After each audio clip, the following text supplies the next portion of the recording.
በጃዊ የቀጠለው ውጥረት በኦሮሚያ የቀበሌ አመራሮች ተቃውሞ ኦብነግ ጥቃት ፈጸምኩ ማለቱ እንዲሁም ሰንደቅ ዓላማ መስራቱ ወንጀል ሆኖ የተከሰሰውን ግለሰብ የተመለከቱና ሌሎችንም ጉዳዮች በዛሬው የኢሳት ዘገባ እናቀርባለን። በመከታተል ላይ ያላችሁት የኢትዮጵያ ሳተላይት ቴሌቪዥን እና ሬዲዮ ስርጭትን ነው። የዕለቱን ዜና ገሊላ መኮንን ይዤ ቀርቤያለሁ። ጤና ይስጥልን። በጃዊ የነጻነት ታጋዮች ከአርሶ አደሮች ጋር በማበር በመንግስት ወታደሮች ላይ ያደረሱትን ጥቃት ተከትሎ አካባቢው አሁንም በውጥረት ላይ ነው። የአካባቢው ነዋሪዎች እንደሚገልጹት ታህሳስ 5 እና 6 በነበረው ሁለተኛ ዙር ተቃውሞ አገዛዙ 2 ታንኮችን አስገብቶ የነበረ ቢሆንም ከህዝብ የተሰነዘረበትን ጥቃት መቀነስ ሳይችል ቀርቷል። አርሶ አደሮችና ታጋዮች ተቃውሞውን ተከትሎ እነሱን ለማጥቃት ሄደውን አንድ ታንክ እንዳቃጠሉ እየተናገሩ ቢሆንም ኢሳት ከራሱ ምንጮች እስካሁን ለማረጋገጥ አልቻለም።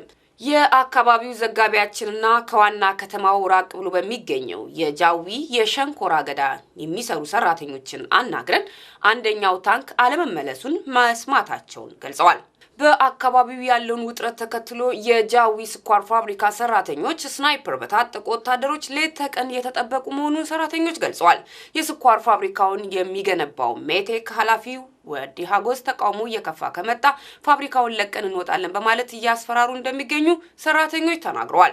ሰሞኑን 60 ሄክታር የሸንኮራ አገዳ መቃጠሉ ውጥረቱን አባብሶታል። የአካባቢው አርሶ አደሮች ተገቢው ካሳ ሳይከፈላቸው የእርሻ ማሳቸው ለስኳር ፋብሪካው ግንባታ እንዲያስረክቡ መደረጋቸው ለተቃውሞ መነሻ ምክንያት ሆኗል።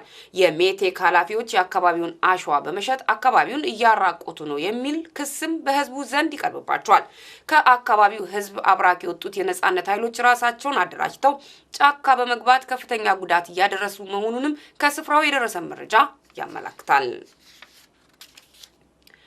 በኦሮሚያ በተለያዩ ቀበሌዎች በተደረጉት ስብሰባዎች የቀበሌ አመራሮች ተቃውሟቸውን ገለጹ። ባለፈው እሁድ በተጠናቀቀው ጥልቅ ተሐድሶ በሚል አጀንዳ ለ5 ተከታታይ ቀናት በተደረገው ስብሰባ ላይ የቀበሌ አመራሮች ግምገማው ትክክል ያልሆነና የህዝቡን ብሶት ግምት ውስጥ ያላስገባ ነው ብለዋል። እናንተ ህዝባችንን ትገላላችሁ፣ እኛ ደግሞ አንድ ሰው እስከሚቀር ህዝባችን ጥያቄውን መጠየቁን አያቆምም። ጥልቅ ተሐድሶ የሚባል ከሆነ ዋናውን ችግር ትታችሁ ትንንሽ ጉዳዮች ላይ ማተኮራችሁ ትክክል አይደለም። በአስቸኳይ ጊዜ አዋጅ ተሳቦ ህዝባችንን ለመከራ ተጋልጦ ነው ያለውና በዚህ አካሄድ ተቃውሞ መቀጠሉ አይቀርም ብለዋል። ስብሰባውን የመሩት ካድሬዎች በቀበሌ አመራሮች ያልተጠበቀ መልስ ግራ ተጋብተው ታይተዋል። የቀበሌ አመራሮች ስብሰባ በመጠናቀቁ ስብሰባው ወደ ህዝቡ በቅርቡ ይወርዳል ተብሏል። በሌላ በኩል ባለፈው ቅዳሜ በኦሮሞና በሶማሊያ ድንበር አካባቢ በሚኖሩ በሁለቱ ብሔር ተወላጆች መካከል በተነሳ ግጭት አንድ ሰው መሞቱን ዘጋቢያችን ገልጿል። በርካታ ቤቶች መቃጠላቸውንና ንብረትም መውደሙ ታውቋል። ግጭቱ ለረጅም ጊዜ የቆየ ቢሆንም በስልጣን ላይ ያሉት ገዢዎች ግጭቱ ሲበርድ እንደገና በተመቻቸው ጊዜ በማስነሳት ለፖለቲካ ፍላጎታቸው እንደሚያውሉት የአካባቢው ነዋሪዎች ይናገራሉ። የኦጋዴን ነጻነት ግንባር ከአገዛዙ ወታደሮች ጋር እየተዋጋው ነው አለ። ግንባሩ ባለፈው ሐሙስ በኦጋዴን ቀብሪ ዳሃር ወረዳ ደሞድሊ መንደር ውስጥ የህዋት ኢህአዴግ ታጣቂዎች በአካባቢው ነዋሪዎች ላይ እንደተለመደው የጅምላ ግድያ፣ አስገድዶ መድፈርንና እስራት መፈጸማቸውን ተከትሎ ግንባሩ ከተጠቂዎቹ ጎን በመቆም አጸፋዊ ምላሽ መውሰዱን አስታውቋል። በሁለቱ ቡድኖች መካከል በተደረገው የተኩስ ልውውጥ 6 የህዋት ኢህአዴግ ወታደሮች ተገለው 8 መቁሰላቸውን የግንባሩ ወታደራዊ ክንፍ አስታውቋል።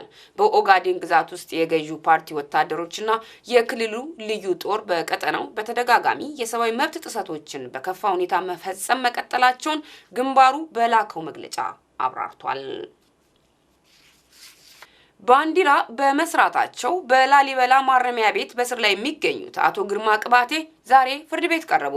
ለ11 ዓመታት በፖሊስነት ያገለገሉት አቶ ግርማ ከ1987 ዓ.ም ወዲህ ስራቸውን በመልቀቅ በዲዛይነር ስራ ላይ ተሰማርተው ቆይተዋል። አቶ ግርማ የኢትዮጵያን ባንዲራ በተለያዩ ዲዛይኖች እየሰሩ መሸጣቸውና ወደ ውጭ መላካቸው ወንጀል ሆኖ ተቆጥሮባቸዋል።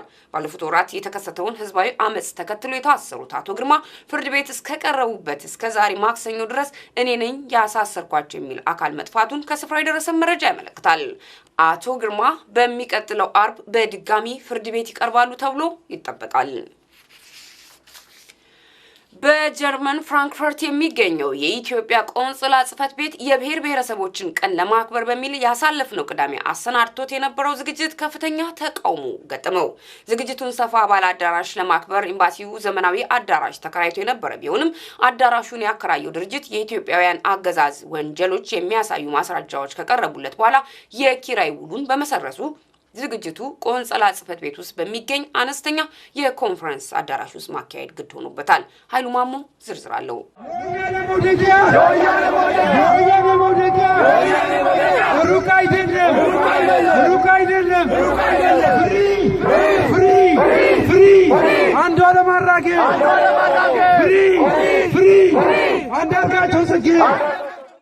በፍራንክፈርት ከተማ የሚገኘው የኢትዮጵያ ቆንስላ ጽሕፈት ቤት የብሔር ብሔረሰቦችን ቀን በአውሮፓ ለማክበር በሚል በርካታ መቶ ታዳሚዎችን የሚይዝ ዘመናዊ የቲያትር አዳራሽ ተከራይቶ ነበር።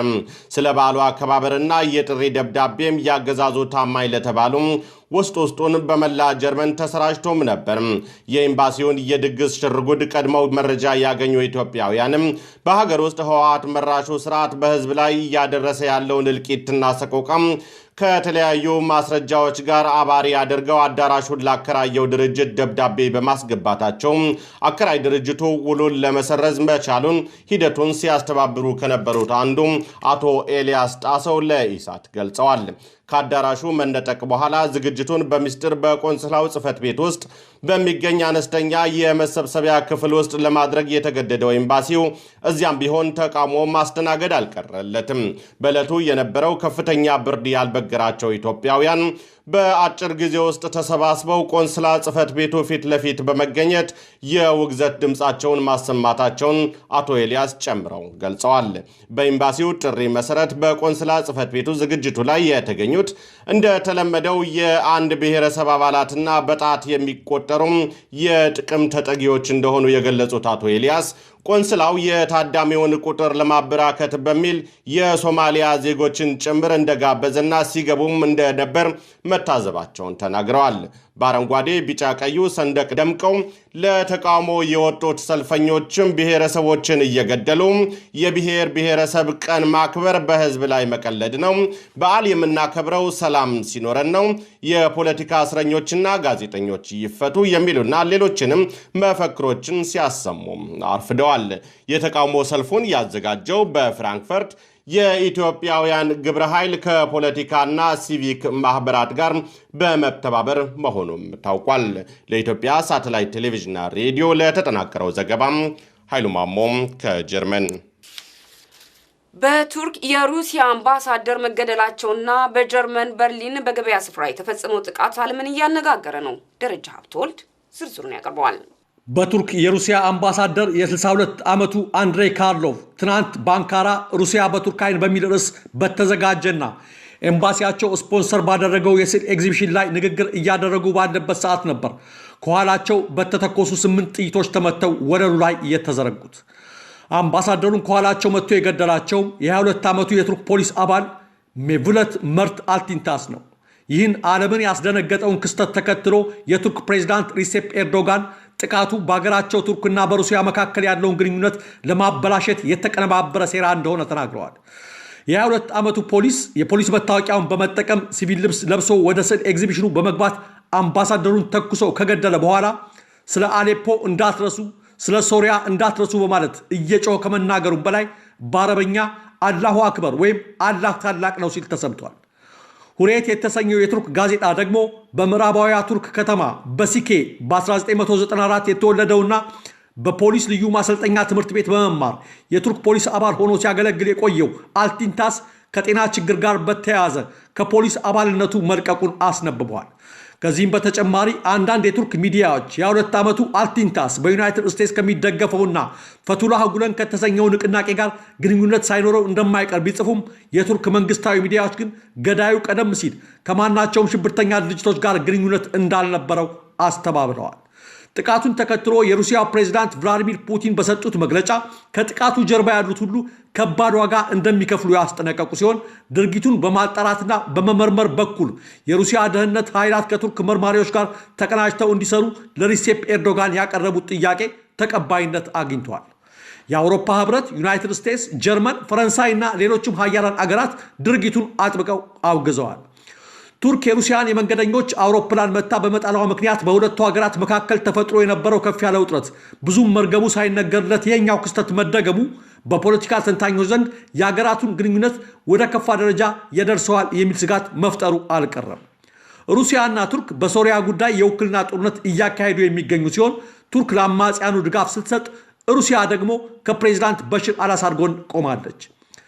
ሶስቱ ሀገራት ማለትም ሩሲያ፣ ሶሪያና ቱርክ በሶሪያ ሰላም ጉዳይ ሊያካሂዱት የነበረው የጋራ ስብሰባ አንድ ቀን ሲቀረው ይህ ጥቃት መፈጸሙም ከጥቃቱ ጀርባ ይህንኑ ስብሰባ ማደናቀፍ የፈለጉ ኃይሎች ሳይኖሩ እንደማይቀሩ እየተነገረ ነው። ይህን ጥቃት ተከትሎ ሩሲያ በቱርክ ለሚገኘው ኤምባሲዋ ጥበቃ ለማጠናከር ተጨማሪ ኃይሎችን ወደ ቱርክ መላኳን የቢቢሲ ዘገባ ያመለክታል።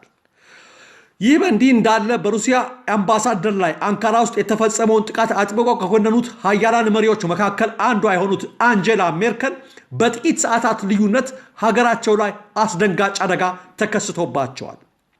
በምዕራብ በርሊን በሚገኘውና ብሬት ሼድ ፕላትስ በተሰኘው የገበያ ማዕከል ስፍራ በርካቶች የገና ገበያ እየተገበያዩና እየተዝናኑ በነበረበት ምሽት ነበር ድንገት ከባድ የጭነት መኪና በላያቸው ላይ የወጣባቸው። በአደጋው 12 ሰዎች ሲሞቱ 48 ሰዎች መቁሰላቸውን የገለጹት የጀርመን የሀገር ውስጥ ሚኒስትር የመኪናው አሽከርካሪ ከየትኛውም ኃይሎች ጋር ግንኙነት እንደሌለው ማስተባበሉን ጠቅሰዋል። ሚኒስትሩ ቶማስ ደ ማይዜረ እንዳሉት አደጋውን ያደረሰው ሾፌር የመጣው ከፓኪስታን ሲሆን የጥገኝነት ጥያቄው ገና አልተጠናቀቀም። ቻንስለር አንጀላ ሜርከል በበኩላቸው በእርግጥ እንደተባለው ጥቃት ፈጻሚው ጥገኝነት ጠያቂ ስደተኛ ከሆነ ነገሩ እጅግ አሳዛኝና አስደንጋጭ ይሆናል ብለዋል። ሜርከል አክለውም ለጥቃቱ ተጠያቂ የሆኑ ሁሉ ሕጉ በሚያዘው መሰረት ከባዱን ቅጣት ሊቀበሉ ይገባል ብለዋል። አንጀላ ሜርከል ስደተኞችን አስመልክቶ በሚያራምዱት ክፍት የሆነ ፖሊሲ ሳቢያ ባለፈው ዓመት 890 ሺህ ጥገኝነት ጠያቂዎች ጀርመን የገቡ ሲሆን ይህም የደህንነት አደጋ ያስከትላል በሚል በአገሪቱ ፖለቲከኞች ዘንድ መከፋፈልን ፈጥሮ ቆይቷል። ባለፈው ሐምሌ በስደተኞች 3 የተለያዩ የሽብር ጥቃቶች መፈጸማቸው የአገሪቱን ራስ ምታት ከፍ አድርጎት ቆይቷል። ትናንት በበርሊን የገበያ ስፍራ አደጋ ያደረሰው ፓኪስታናዊ በማምለጥ ላይ ሳለ በሰዎች ጥቆማ መሰረት ከገበያ ስፍራ 2 ኪሎ ሜትር ርቀት ላይ ነው በፖሊስ የተያዘው። የጀርመን ፖሊስ እንዳለው ተጠርጣሪ ሹፌር በገበያተኛው ላይ ከ50 እስከ 80 ሜትር ላይ ድረስ ነው የነዳባቸው። ናቬድ የተሰኘው ይህ የ23 ዓመት ወጣቱ ፓኪስታናዊ ቀደም ሲልም በአነስተኛ ወንጀል በፖሊስ ይታወቅ ነበር። የመኪናው ዋነኛ ሹፌር ነው ተብሎ የሚታመነውም ፖላንዳዊው በተጓዦች መቀመጫ ላይ ሞቶ መገኘቱን ፖሊስ ገልጿል። የጭነት መኪናው ባለቤት የሆኑት ፖላንዳዊው አሪኤል ዛውራውስኪ በበኩላቸው ሾፌራቸው ከቀትር በኋላ ከ9 ሰዓት አንስቶ እንደጠፋባቸው ተናግረዋል። በድርጊቱ መደንገጣቸውን ያልሸሸጉት ቻንስለር አንጀላ ሜርከል ከክፋት ስጋት ጋር መኖር አንፈልግም ሲሉም ተደምጠዋል። ይሁንና የጀርመን ጸረ ስደተኛ ፓርቲ ከፍተኛ አመራር አባል የሆኑት ማርከስ ፕሬትዜል ለተፈጠረው አደጋ አንጀላ ሜርከልን ተጠያቂ አድርገዋል። ይህ የደረሰው ሜርከል በሚከተሉት ክፍት የስደተኞች ፖሊሲ ሳቢያ ነው በማለት በባቫሪያ የቻንስለሯ እህት ፓርቲ አመራር የሆኑት ሆርስት ሴሆፈር በበኩላቸው ሜርከል የስደተኝነት ፖሊሲያቸውን ዳግም እንዲያስቡበትና እንዲያጤኑት ጠይቀዋቸዋል። ባለፈው ዓመት ሐምሌ ወር በፈረንሳይዋ ናይስ ከተማ ነዋሪዎችና ቱሪስቶች የባትሴሊ ቀን እያከበሩ በነበረበት ወቅት በተፈጸመ ተመሳሳይ ጥቃት 10 ሕፃናትን ጨምሮ በትንሹ 84 ሰዎች መገደላቸው አይዘነጋም። ለኢትዮጵያ ሳተላይት ቴሌቪዥንና ራዲዮ ለተጠናቀረው ዘገባ ደረጃ ሀብተወልድ ነኝ። የዕለቱ ዜና የእስካሁን ነበር። ስለተከታተላችሁን እናመሰግናለን። ኢሳትን ይደግፉ። ሰላምን ቆዩ።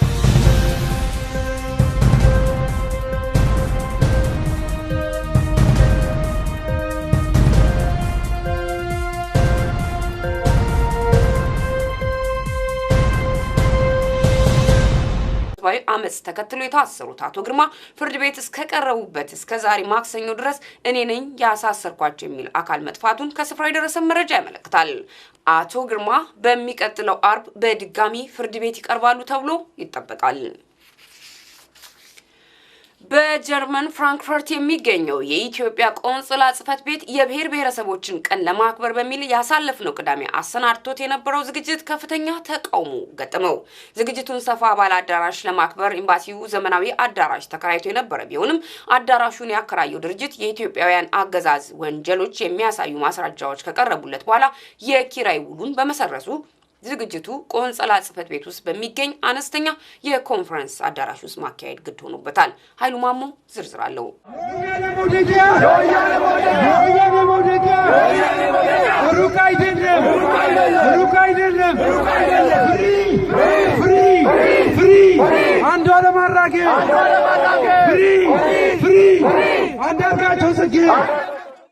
በፍራንክፈርት ከተማ የሚገኘው የኢትዮጵያ ቆንስላ ጽሕፈት ቤት የብሔር ብሔረሰቦችን ቀን በአውሮፓ ለማክበር በሚል በርካታ መቶ ታዳሚዎችን የሚይዝ ዘመናዊ የቲያትር አዳራሽ ተከራይቶ ነበር። ስለ በዓሉ አከባበርና የጥሪ ደብዳቤም ያገዛዙ ታማኝ ለተባሉ ውስጡን በመላ ጀርመን ተሰራጭቶም ነበር። የኤምባሲውን የድግስ ሽርጉድ ቀድመው መረጃ ያገኙ ኢትዮጵያውያንም በሀገር ውስጥ ህወሓት መራሹ ስርዓት በህዝብ ላይ እያደረሰ ያለውን እልቂትና ሰቆቃም ከተለያዩ ማስረጃዎች ጋር አባሪ አድርገው አዳራሹን ላከራየው ድርጅት ደብዳቤ በማስገባታቸው አከራይ ድርጅቱ ውሉን ለመሰረዝ መቻሉን ሂደቱን ሲያስተባብሩ ከነበሩት አንዱ አቶ ኤልያስ ጣሰው ለኢሳት ገልጸዋል። ከአዳራሹ መነጠቅ በኋላ ዝግጅቱን በሚስጥር በቆንስላው ጽሕፈት ቤት ውስጥ በሚገኝ አነስተኛ የመሰብሰቢያ ክፍል ውስጥ ለማድረግ የተገደደው ኤምባሲው እዚያም ቢሆን ተቃውሞ ማስተናገድ አልቀረለትም። በዕለቱ የነበረው ከፍተኛ ብርድ ያልበገራቸው ኢትዮጵያውያን በአጭር ጊዜ ውስጥ ተሰባስበው ቆንስላ ጽሕፈት ቤቱ ፊት ለፊት በመገኘት የውግዘት ድምፃቸውን ማሰማታቸውን አቶ ኤልያስ ጨምረው ገልጸዋል። በኤምባሲው ጥሪ መሰረት በቆንስላ ጽሕፈት ቤቱ ዝግጅቱ ላይ የተገኙት እንደ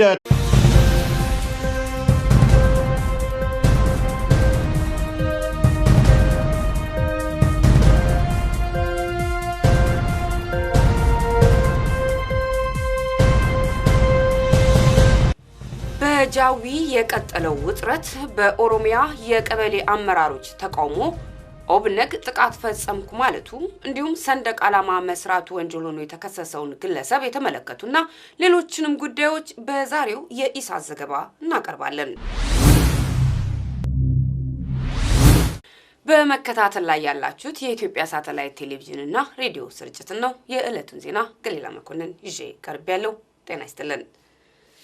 በጃዊ የነጻነት ታጋዮች ከአርሶ አደሮች ጋር በማበር በመንግስት ወታደሮች ላይ ያደረሱትን ጥቃት ተከትሎ አካባቢው አሁንም በውጥረት ላይ ነው።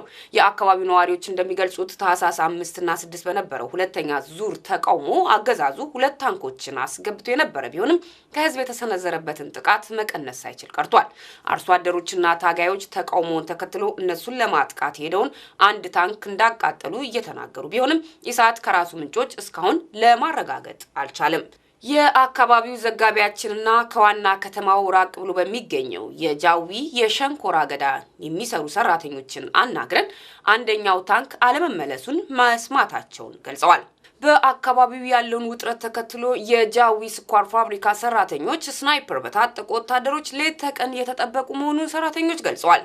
የስኳር ፋብሪካውን የሚገነባው ሜቴክ ኃላፊው ወዲ ሀጎስ ተቃውሞ እየከፋ ከመጣ ፋብሪካውን ለቀን እንወጣለን በማለት እያስፈራሩ እንደሚገኙ ሰራተኞች ተናግረዋል። ሰሞኑን 60 ሄክታር የሸንኮራ አገዳ መቃጠሉ ውጥረቱን አባብሶታል።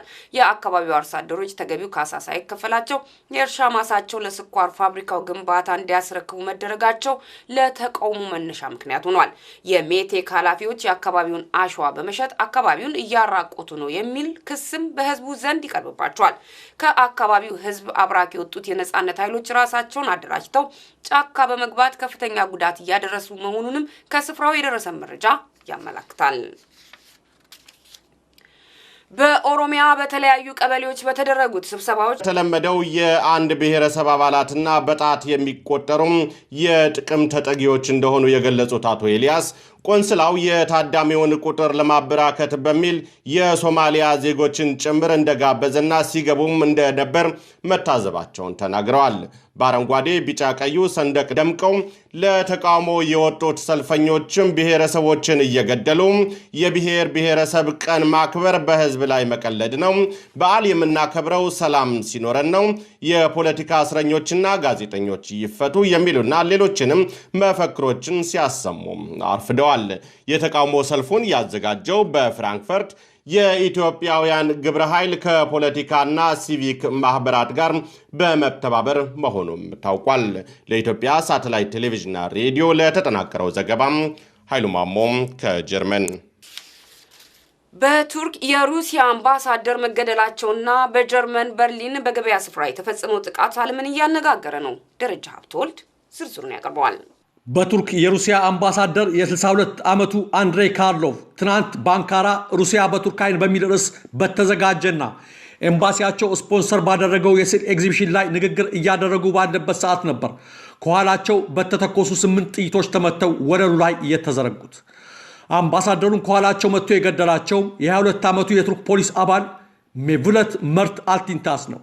ይህን ዓለምን ያስደነገጠውን ክስተት ተከትሎ የቱርክ ፕሬዝዳንት ሪሴፕ ኤርዶጋን ጥቃቱ በአገራቸው ቱርክና በሩሲያ መካከል ያለውን ግንኙነት ለማበላሸት የተቀነባበረ ሴራ እንደሆነ ተናግረዋል።